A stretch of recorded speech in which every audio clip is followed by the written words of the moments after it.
The enhanced e-commerce feature in Google Analytics helps you collect behavioral data for your e-commerce business. This includes how users interact with on-site marketing, product pages, and the checkout process. But it can also measure very specific things, like clicks on a product link, views of the product detail pages, impressions and clicks of internal promotions, adding or removing products from a shopping cart, initiating the checkout process for a product, and purchases and refunds.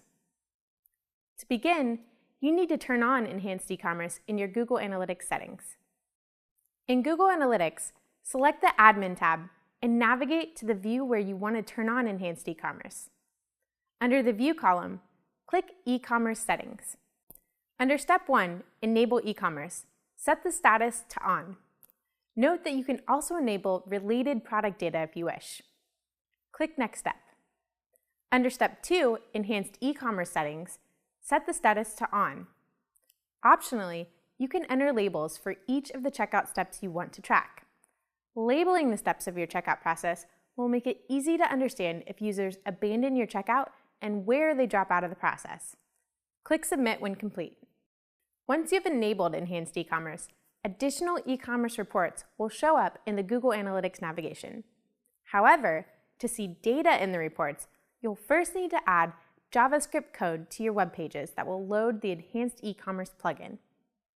This plugin contains a number of JavaScript methods that you can use to collect your various e-commerce data.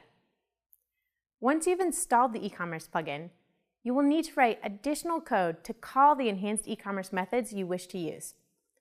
This code sends e-commerce-related data consisting of name-value pairs with a hit. It's important to understand that your website must dynamically pass e-commerce data to Google Analytics e-commerce tracking code. So, if the Google Merchandise Store wanted to send information about product 943, an Android Squishable, that information must be passed into the Google Analytics e-commerce code. Let's look at an example of how this might be set up to collect product impression data. A product impression is when a user views a product on your website.